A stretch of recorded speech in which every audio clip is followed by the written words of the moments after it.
변호사님, 분명히 근데 말씀이 조금 지나치신 것 같습니다. 잠깐만요. 조금 예, 언행을 죄송합니다. 조심해 예, 주시기 예, 바랍니다. 제가 수석 대변인이란 말씀은 감히 이 자리에서 하실 수가 없으시죠. 그렇게 오해될 수 있다는 뜻입니다. 속으로 그렇게 그러면 오해하셔도 그거는 고치겠습니다. 수석 대변인 아니십니다. 죄송합니다. 잠깐만요. 그냥 재판관으로서 좀 지나치시다 이런 뜻으로 정정하겠습니다. 제가 잠깐 말씀드리겠습니다. 이 재판 진행 절차를 지난 기일부터 참여하셨죠. 그래서 이 진행 절차를 잘 모르시는 것 같은데요. 주심 재판관님께서 이 재판을 주도해 나가시기 때문에 질문이 많으실 수밖에 없고요. 그 다음에 변호사님이 참여하신 이후에는 주로가 아니라 전부 피청구인 증인 신문뿐이었습니다. 그렇기 때문에 피청구인밖에 증인이 없으니까 질문하시는 건 당연하시고요. 변호사님께서 그 전에 동영상을 못 보신 것 같아요. 그 청구인 쪽 증인에 대해서도 다 적극적으로 저희 재판부 재판관님들이 다 질문을 하셨습니다. 죄송합니다. 그래서 사실관계는 좀 아시고 말씀을 해주십시오. 제가 다 보고 나서 잘못된 거 있으면 정식으로 사과하겠습니다. 이것도 죄송하게 됐네. 바로 이 이야기를 하게 돼서. 이정미 재판장님한테도 제가 조금 문제가 있다고 봅니다. 우리 지금 이 대통령 탄핵 심판이라고 하는 역사적, 국가적, 국제적 사건의 심판 시한이 이정미라는 특정 재판관의 퇴임 일자인 3월 13일 이전 선고에 맞추어서 증거조사 및 변론 절차를 과속, 졸속으로 진행한다면 이건 안 되는 거라고 저는 생각합니다. 특히 2월 20일, 지난번 월요일이죠. 2월 22일, 오늘이죠. 2월 24일, 내일 모레입니다. 일주일에 이렇게 3번이나 변론기일을 열고 24일을 최종 변론기일이다. 이렇게 지정을 하는 건 이거는 3월 13일 자신 퇴임 일자에 맞추어서 재판을 과속으로 진행하는 거 아니냐. 이런 의혹을 받기가 쉽습니다. 물론 제가 지난번에 법정에서 재판관님께서 말씀하시는 걸 들었어요. 이게 국정중단이라는 아주 그 국가적인 위기 때문에 빨리 진행하는 거니까 그거 좀 이해해달라. 그런데 저는 이렇게 생각합니다. 국정중단은 아니죠. 이거 황교안 대행이 엄연히 대통령 대행으로 계시니까 또 할 일을 다 하시는데 뭐 국정중단이다 이렇게 말씀하시는 건 좀 이상하고, 국정이 혼란스럽고 국민들이 불안하다. 그거는 맞습니다. 그런데 그러면 일주일에 3번씩 재판하고 최종 변론 기회를 단 하루를 여유를 주고 그렇게 하면 국정 불안이 없어지나요? 제 생각은 반대예요. 이거야말로 국민들을 더 국정 불안으로 모는 겁니다. 이 국민들 중에는 촛불 집회 국민들만 있는 건 아니에요. 태극기 집회 국민들도 대한민국의 똑같은 국민이고 똑같은 세금을 내고 있습니다. 그러면 이분들의 마음은 다 무시되는 거 아닙니까? 조금 더 이런 점을 참고해 주셨으면 좋겠어요. 물론 탄핵이 이게 말이죠, 단심입니다. 헌법재판소가. 물론 그러니까 뭐 저희가 어떻게 결정하시든 우리가 상소할 길은 없겠죠. 그러나 재소 사유가 있으면 재심은 가능하지 않나, 저는 그렇게 생각합니다. 또 부당한 변론권 제한이 있으면 이거는 분명히 개인적인 책임을 물을 수 있는 그 부분에 대해서 제가 사안이라고 말씀드리겠습니다. 봅니다. 김 변호사님, 네. 제가 지난번에 발언을 못하시게 한 것이 아니라 그날은 제가 변론 종결을 선언을 했습니다. 오늘로 이것으로 재판을 마치겠다고 선언을 하신 후에 갑자기 발언 기회를 달라고 하셨고, 오늘 충분히 변론 기회를 드린다고 말씀을 드렸고요. 지금 충분히 하고 계십니다. 그래서 그 부분을 양해해 주시면 좋겠고요. 그 부분 이해하셨으리라 생각됩니다. 예. 아니 지난번에 저가 이게 변론 종결한다는 말씀을 하실지 안 하실지 제가 어떻게 알겠습니까, 미리. 그래서 저는 이렇게 재판을 하면은 제가 사실 좀 착오가 있었어요. 저는 12시에 점심시간이 되면 재판이 끝나는 줄 알았어요. 좀 했다가 일단 점심시간을 주고 다시 오후에 속개하는 것으로 저는 그렇게 생각을 했기 때문에 그 12시가 돼서 좀 이렇게 더 이상 말씀을 드린 건데 아마 그분에 대해서는 조금 제가 어떤 이 관행을 잘 몰랐던 것 같습니다. 그 부분은 약간 오해가 있으신 것 같습니다. 예. 네. 예. 그리고 제가 보니까 1월 25일 박한철 전 소장께서는 마지막 재판기일 법정에서 설명을 이정미 재판관이 3월 13일 퇴임할 예정이므로 그 전에 판결이 선고될 수 있도록 재판을 서둘러 놔야 된다 한다는 이런 취지의 발언을 하셨고, 문재인 씨 등 야당의 실력자들도 역시 같은 취지로 계속 발언을 해서 현재 이 나라의 언론과 국민은 이거를 모두 기정사실화하고 있습니다. 저는 그건 잘 이해가 안 돼요. 이거는 지금 현재 이 헌법재판소법에 보면요, 헌재 사건의 심판기일은 그 180일을 이릉 한도로, 물론 이거 강제 규정은 아닙니다. 훈시 규정이지만 이릉 한계로 정하고 있습니다. 그런데 지금까지 이 재판에 소요된 시간은 80일밖에 안 돼요. 180일하고는 거리가 멉니다. 그런데 어떻게 해서 이 법에 정해진 판결 시한이 기준이 안 되고 아무 이유 없는 한 사람의 재판관의 퇴임일자가 기준이 되는가? 사실 저는 잘 이해를 잘 못하고 있습니다. 물론 뭐 이거 설명을 잘 해주실 거로 믿습니다만은 이거는 좀 단순히 말씀으로만 하실 게 아니라 행동으로 보여주셔야 되지 않나, 저는 이렇게 생각을 합니다. 끝으로 제가 몇 가지만, 뭐 얼마 안 남았어요. 제가 보니까 12월 말부터 시작해서 한 주일에 2번씩 화요일, 목요일 변론기를 열어서 그야말로 정말 참 이 사건 심리에 우리 헌법재판관님들은 전력을 기울이고 계십니다. 그런데 오늘 현재까지 약 18회인가요? 기일이 잘 보면은, 진행된 내용을 보면은 모두 최순실 형사사건의 검찰 신문조서, 법원의 신문조서, 그리고 증인의 증언, 이런 거예요. 결과적으로 그러다 보니까 이 사건 탄핵 심판 사건은 헌법 사건이 아니라 형사 사건이 되어버렸어요. 그것도 피청구인 박근혜 대통령의 형사 사건이 아니라 최순실 및 대통령의 비서 등 측근들의 형사 사건이에요. 그런데 헌법상의 탄핵 사유는 피청구인 본인의 직무상 헌법 위배나 법률 위배지 피청구인이 아닌 다른 사람들의 직무상 헌법 위배나 법률 위배는 아닙니다. 그러면 지금까지 재판은 전부 대통령하고는 관련 없는 다른 사람들 사건 가지고 재판을 한 거예요. 자, 어쨌든 청구인은 주장 자체가 대통령이 직접 잘못했다는 게 아니고 그 최순실이니 또는 그 안종범이니 이런 그 비서나 측근들이 잘못이 결국은 대통령의 잘못이다, 이런 이론입니다. 이거는 연대 책임 이론이에요. 근데 이 연대 책임 이론은 민사 책임에만 적용되는 겁니다. 형사 책임에 절대로 적용될 수가 없어요. 연대 책임으로 형사 책임지는 거 전 세상 눈 뜨고 한 번도 본 적 없습니다. 또 지금 이 탄핵 심판 사건은 결국은 죄명이 형사사건 위반이에요. 그러면 형사사건 아닙니까? 그러면 형법의 원리가 적용돼야지 어떻게 민법의 연대 책임 이론이 적용된단 말입니까?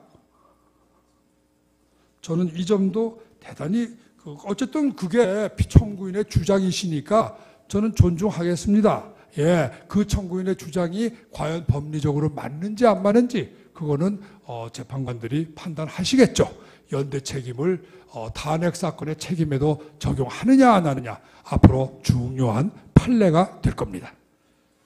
그런데 자, 그러면 청구인 측은 지금까지 자기 주장에 맞추어서 입증을 다 끝낸 거예요. 자, 이제부터는 그럼 피청구인도 자기 주장 내세우고 입증해야 될 거 아닙니까? 여러분 미식 축구 보셨죠?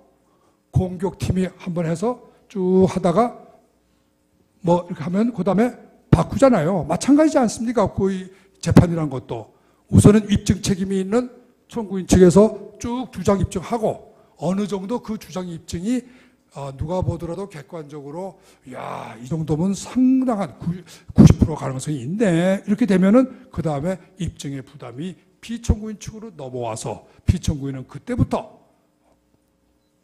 반증을 내거나 또는 반대 항변을 세우는 겁니다. 이거는 전 세계 판의 기본 원칙이에요. 그러면 피청구인이 지금 반증하고 반론하는 건 지금부터입니다.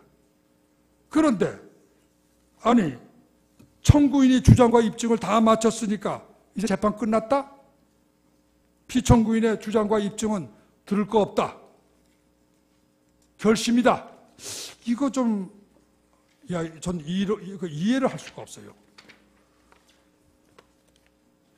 반론권을 그러면 완전히 무시하는 거 아닙니까? 이거는 이렇게 재판하는 건 아니라고 저는 봅니다.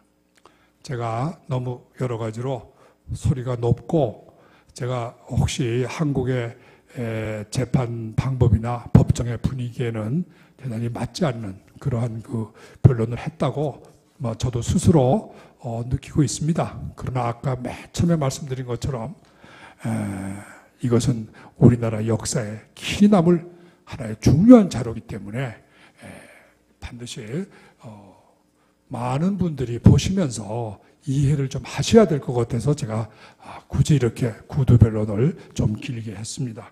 결론을 말씀드리고 물러나겠습니다. 다음에 증거 신청으로 들어가겠습니다.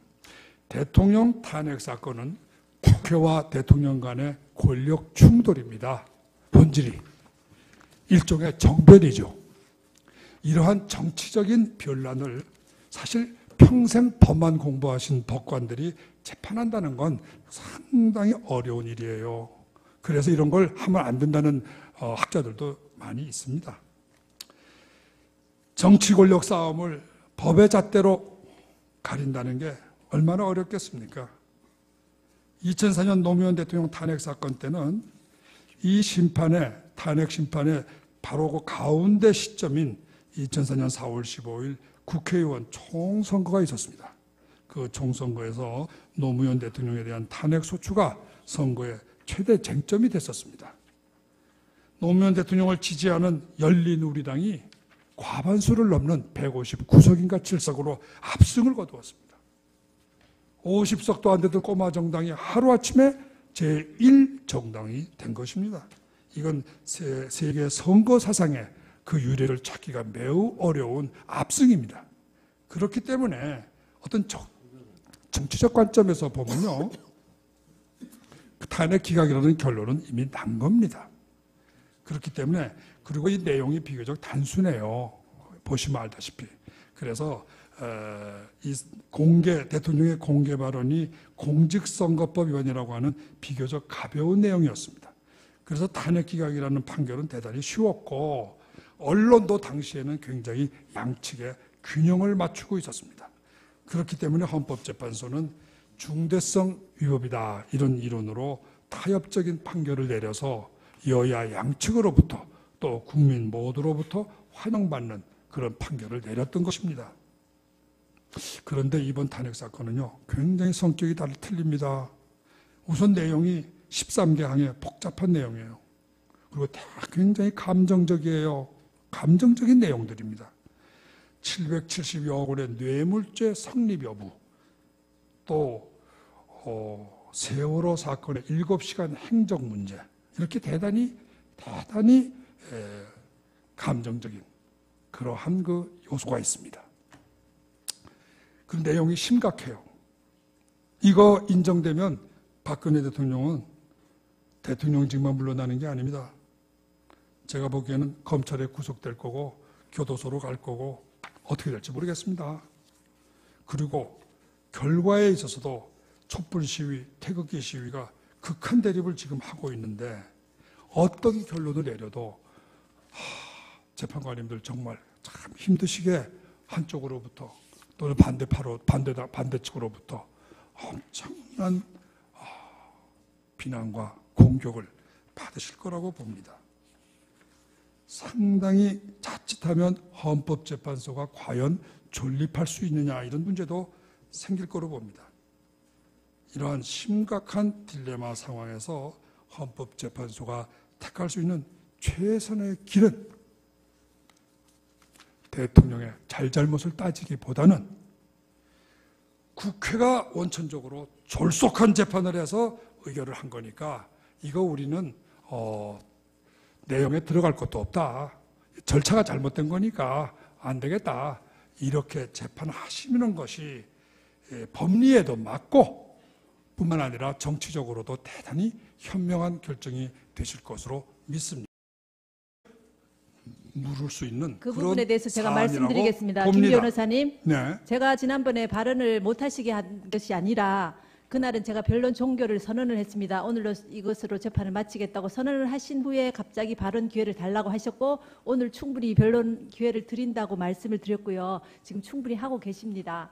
그래서 그 부분을 양해해 주시면 좋겠고요. 그 부분 이해하셨으리라 생각됩니다. 예. 아니 저기 지난번에 저가 이게 변론 종결을 한다는 말씀을 하실지 안 하실지 제가 어떻게 알겠습니까 미리. 그래서 저는 이게 재판을 하면은 제가 사실 좀 착오가 있었어요. 저는 12시에 점심시간이 되면 재판이 끝나는 줄 알았어요. 좀 했다가 일단 점심시간을 주고 다시 오후에 속개하는 것으로 저는 그렇게 생각을 했기 때문에 12시가 돼서 좀 이렇게 더 이상 말씀을 드린 건데 아마 그분에 대해서는 조금 제가 어떤 이 관행을 잘 몰랐던 것 같습니다. 그 부분은 약간 오해가 있으신 것 같습니다. 네. 그리고 변호사님, 분명히 근데 말씀이 조금 지나치신 것 같습니다. 잠깐만요. 조금 언행을 조심해 주시기 바랍니다. 제가 수석 대변인이라는 말씀은 감히 이 자리에서 할 수가 없으시죠. 그렇게 오해될 수 있다는 뜻입니다. 속으로 그렇게 그러면 오해하셔도 그거는 고치겠습니다. 수석 대변인 아니십니다. 그리고 죄송합니다. 잠깐만요. 그냥 재판관으로서 좀 지나치시다 이런 뜻으로 정정하겠습니다. 제가 잠깐 말씀드리겠습니다. 이 재판 진행 절차를 지난 기일부터 참여하셨죠. 그래서 이 진행 절차를 잘 모르시는 것 같은데요. 주심 재판관님께서 이 재판을 주도해 나가시기 때문에 질문이 많으실 수밖에 없고요. 그 다음에 변호사님이 참여하신 이후에는 주로가 아니라 전부 피청구인 증인 신문뿐이었습니다. 그렇기 때문에 피청구인밖에 증인이 없으니까 질문하시는 건 당연하시고요. 변호사님께서 그 전에 동영상을 못 보신 것 같아요. 그 청구인 쪽 증인에 대해서도 다 적극적으로 저희 재판부 재판관님들이 다 질문을 하셨습니다. 죄송합니다. 그래서 사실관계는 좀 아시고 말씀을 해주십시오. 제가 다 보고 나서 잘못된 거 있으면 정식으로 사과하겠습니다. 이것도 죄송하게 됐네. 바로 이 이야기를 하게 돼서. 이정미 재판장님한테도 제가 조금 문제가 있다고 봅니다. 우리 지금 이 대통령 탄핵 심판이라고 하는 역사적, 국가적, 국제적 사건의 심판 시한이 이정미라는 특정 재판관의 퇴임 일자인 3월 13일 이전 선고에 맞추어서 증거조사 및 변론 절차를 졸속으로 진행한다면 이건 안 되는 거라고 저는 생각합니다. 특히 2월 20일, 지난번 월요일이죠. 2월 22일, 오늘이죠. 2월 24일, 내일 모레입니다. 일주일에 이렇게 3번이나 변론기일을 열고 24일을 최종 변론기일이다. 이렇게 지정을 하는 건 이거는 3월 13일 자신 퇴임 일자에 맞추어서 재판을 과속으로 진행하는 거 아니냐. 이런 의혹을 받기가 쉽습니다. 물론 제가 지난번에 법정에서 재판관님께서 말씀하시는 걸 들었어요. 이게 국정중단이라는 아주 국가적인 위기 때문에 빨리 진행하는 거니까 그거 좀 이해해달라. 그런데 저는 이렇게 생각합니다. 국정중단은 아니죠. 이거 황교안 대행이 엄연히 대통령 대행으로 계시니까 또 할 일을 다 하시는데 제가 보니까 1월 25일 박안철 전 소장께서는 마지막 재판기일 법정에서 설명을 이정미 재판관이 3월 13일 퇴임할 예정이므로 그 전에 판결이 선고될 수 있도록 재판을 서둘러 놔야 된다 한다는 이런 취지의 발언을 하셨고, 문재인 씨 등 야당의 실력자들도 역시 같은 취지로 계속 발언을 해서 현재 이 나라의 언론과 국민은 이거를 모두 기정사실화하고 있습니다. 저는 그건 잘 이해가 안 돼요. 이거는 지금 현재 이 헌법재판소법에 보면요, 헌재 사건의 심판기일은 그 180일을 이릉 한도로, 물론 이거 강제 규정은 아닙니다. 훈시 규정이지만 이릉 한계로 정하고 있습니다. 그런데 지금까지 이 재판에 소요된 시간은 80일밖에 안 돼요. 180일하고는 거리가 멉니다. 그런데 어떻게 해서 이 법에 정해진 판결 시한이 기준이 안 되고 아무 이유 없는 한 사람의 재판관의 퇴임일자가 기준이 되는가? 사실 저는 잘 이해를 잘 못하고 있습니다. 네, 뭐 국정 중단이다 이렇게 말씀하시는 건 좀 이상하고, 국정이 혼란스럽고 국민들이 불안하다, 그거는 맞습니다. 그런데 그러면 일주일에 3번씩 재판하고 최종 변론 기회를 단 하루를 여유를 주고 그렇게 하면 국정 불안이 없어지나요? 제 생각은 반대예요. 이거야말로 국민들을 더 국정 불안으로 모는 겁니다. 이 국민들 중에는 촛불 집회 국민들만 있는 건 아니에요. 태극기 집회 국민들도 대한민국의 똑같은 국민이고 똑같은 세금을 내고 있습니다. 그러면 이분들의 마음은 다 무시되는 거 아닙니까? 조금 더 이런 점을 참고해 주셨으면 좋겠어요. 물론 탄핵이 이게 말이죠, 단심입니다. 헌법재판소가. 물론 그러니까 뭐 저희가 어떻게 결정하시든 우리가 상소할 길은 없겠죠. 그러나 재소 사유가 있으면 재심은 가능하지 않나, 저는 그렇게 생각합니다. 또 부당한 변론권 제한이 있으면 이거는 분명히 개인적인 책임을